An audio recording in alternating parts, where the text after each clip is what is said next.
3 BHK। इधर ये एंट्रेंस, इसका नक्शा ऐसे है। एक रूम ये है, बेडरूम, टॉयलेट, बाथरूम, लॉबी का स्पेस, और फ्रंट साइड पे 2 रूम। लेफ्ट में आपका किचन,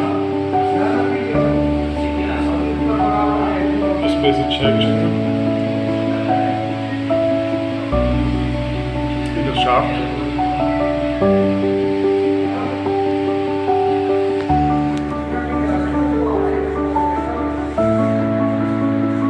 ये पहला बेडरूम 10 बाय 12 का space, common washroom with car parking, first floor है।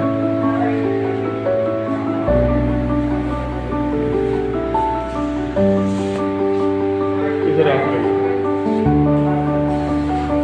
लॉन्ड्री स्पेस,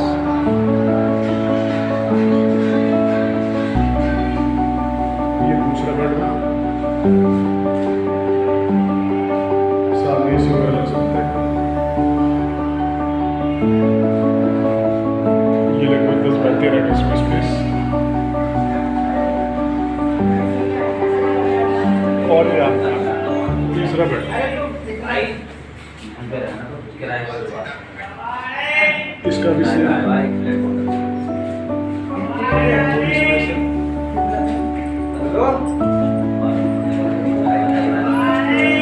बैल्कनी, नीचे वाइड रोड है।